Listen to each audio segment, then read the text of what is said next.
트리거를 당겨주게 되면 도료가 분사되는 식으로 되겠습니다.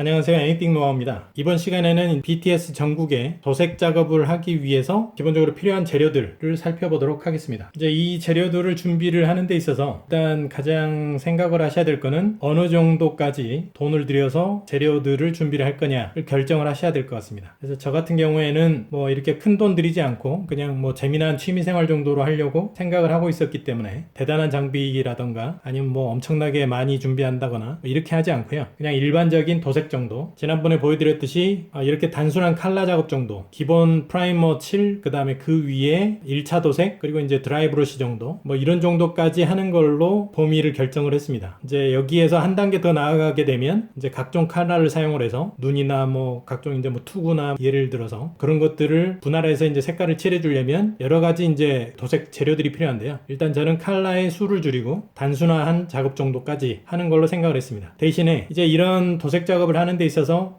이렇게 붓으로 이제 도색 작업을 하는 방법이 있고 에어브러쉬로 뿌려가면서 도색 작업을 하는 경우가 있는데요. 붓으로 도색 작업을 하게 되면 그 표면이 되게 이제 매끄럽게 이렇게 연출되지는 않습니다. 그래서 그거 가지고도 이제 좀 고민을 많이 해봤는데 퀄리티가 제대로 나오지 않더라도 붓으로만 끝낼 것인가 아니면 조금 더 돈을 투자를 해서 에어브러쉬로 이렇게 매끈하게 도색면을 뽑아낼 것인가에 대해서 이제 고민을 했는데 결론적으로는 저렴하게 에어브러쉬를 구입하는 걸로 결정을 내리고 그 정도까지는 투자하는 걸로 이렇게 생각을 했습니다. 취미생활 하는 데 있어서 그 정도까지는 투자를 하겠다. 그래서 알리익스프레스를 통해서 세트로 구입을 할 수 있는 에어브러쉬하고 미니 컴프레셔 이렇게 구입을 했고요. 그래서 간단한 도색 작업 정도는 할 수 있게 장비를 구입을 했습니다. 그럼 하나하나 살펴보도록 하겠습니다. 먼저 기본적으로 붓은 필요합니다. 그러니까 이런 정도의 칠을 한다고 하더라도 가장 최종적으로는 은색 도료를 이렇게 드라이 브러쉬라고 그래서 검은색 도료 위에 은색 도료를 이렇게 마른 상태로 브러쉬질을 해주게 되면 이런 표면이 나오게 되는데요. 금속 같은 표면이 나오게 되는데 칠을 해주는 데 있어서 이런 브러쉬들이 필요합니다.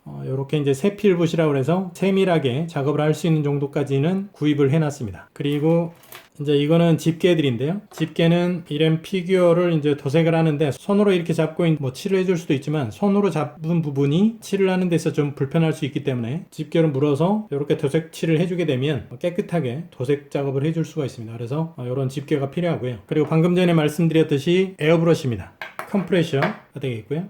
그리고 이제 컴프레셔의 호스 부분이 되겠습니다. 그리고 이제 컴프레셔의 전원을 공급을 해주는 어댑터가 있고요. 이 컴프레셔를 구입하는 과정에서 여러 가지 이제 스터디를 하다 보니까 이런 마크가 찍혀 있는 모델이 여러 업체들을 내서 수입이 되고 있고 실제 중국에는 다른 브랜드로 굉장히 많이 유통이 되고 있었습니다. 그래서 그냥 뭐 브랜드 붙이는 대로 이렇게 판매가 되는 것 같습니다. 거의 종류는 똑같은 것 같아요. 이 종류들 중에 국내에 수입된 모델들 중에 이쪽에 이제 뒤쪽에 배터리 팩을 설치를 해서 휴대용으로 이렇게 설치하는 거를 봤습니다. 그래서 그거를 알아봤더니 이제 현재는 판매는 하지 않고 있어서 그거를 제가 그냥 구성을 해보기로 마음을 먹었습니다. Anycubic 포톤으로 출력을 해서 배터리를 내부에 넣을 수 있게 설계를 해가지고 배터리를 넣을 수 있도록 했고요. 이렇게 해서 사용을 하게 되면 휴대용으로 사용을 할 수 있는 그런 패키지로 만들어 버렸습니다. 뒤쪽에 붙일 수 있는 거는 스케치업으로 설계를 해서 간단하게 꼽고 뒤쪽에는 이제 배터리 팩을 내장을 해갖고 사용을 할 수 있도록 그렇게 만들어져 버렸습니다. 그리고 내부에 이제 사용을 하는 이 배터리는 역시 마찬가지로 알리에서 구입을 했고요. 인풋은 12V고 아웃풋은 12.6V에서 10.8V 사이가 되겠고 300mAh 짜리로 구입을 했습니다. 한 30분 정도는 충분히 사용할 수 있을 양으로 배터리 팩을 만들어 줬습니다. 간단하게 컴프레셔를 조립을 해보겠습니다. 공기 호스를 뒤쪽에다가 꼽고요. 그리고 수증기를 잡아주는 수증기 집진 장치를 꼽아줍니다. 이게 온도차가 발생을 할 때 이게 이제 컴프레셔로 공기를 압축하고 그 공기가 빠져나가는 과정에서 온도 차이에서 이제 수증기가 발생할 수 있는데 공기 중에 섞여 있는 수증기가 응결이 되면서 물로 돼버릴 수가 있습니다. 그 물이 에어브러쉬로 통과해서 가게 되면 도색면이 이렇게 제대로 안 나올 수가 있죠. 그래서 그런 수증기가 응결되는 거를 이 아래쪽의 장치에서 이렇게 뺄 수 있게 그렇게 돼 있는 장치입니다. 그래서 여기까지는 이제 에어브러쉬 세트에 포함돼서 온 장치고요. 배터리까지 연결을 하면 완성이 됩니다. 이쪽에 스위치를 눌러주게 되면요. 작동을 하게 됩니다.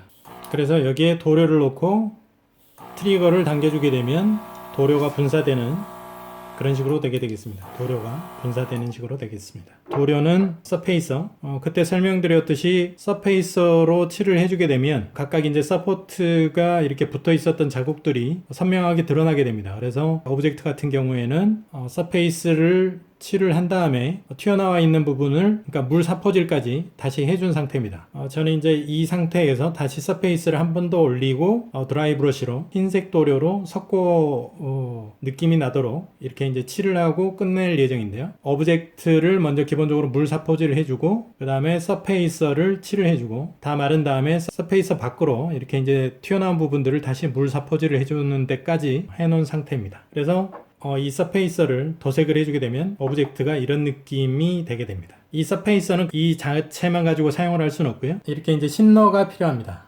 제가 준비한 이 도료들은 라카 재질로 되어 있고요. 라카 재질용 신너를 별도로 준비를 해서 1대1 비율로 섞어서 에어브러쉬용으로 사용을 하고 있습니다. 잘 섞어서 사용을 하면 되겠습니다. 청소를 해줄 때 이 면봉이 필요한데요. 면봉에 신너를 묻혀서 닦아내주면 청소가 됩니다. 그래서 청소할 수 있는 도구가 필요하고요. 숟가락, 도료를 계량을 하는데 필요한 숟가락하고 포이드가 필요합니다. 그리고 계량을 하는 데 있어서 계량 비커가 필요하고요.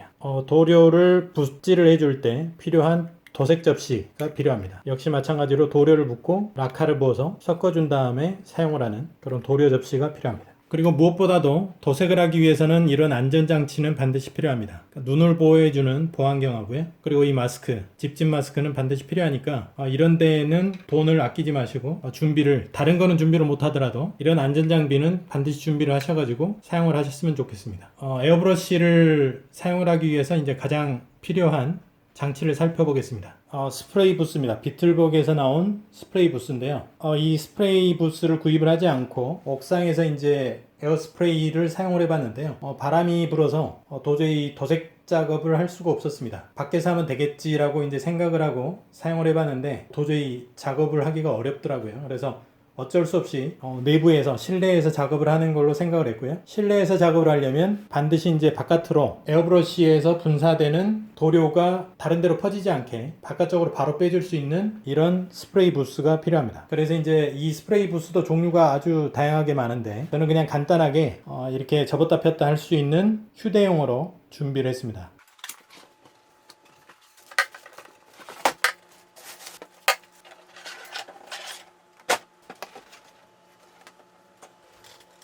앞쪽에 뚜껑을 열어주게 되면 기본적으로 부스가 형성되게 됩니다. 뒤쪽에 있는 필터를 통해서 펌핑이 돼서 이제 공기가 바깥쪽으로 빠져나가는 구조로 되어 있고요. 이 뒤쪽으로 자바라 덕트를 연결해서 이 분사되어지는 도료를 바로 바깥쪽으로 이렇게 빼줄 수 있게 그렇게 했습니다. 실외기가 설치되어져 있는 보일러실인데요. 방충망이 설치가 되어 있어서 이렇게 바로 이제 빼주기가 좀 어려운 구조로 되어 있었는데요.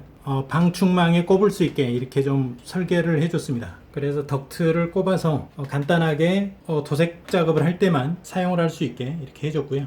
평소에는 분리시켜서 그냥 보일러실로 사용을 할 수 있습니다. 그래서 뒤쪽에 있는 스위치를 작동을 시켜보면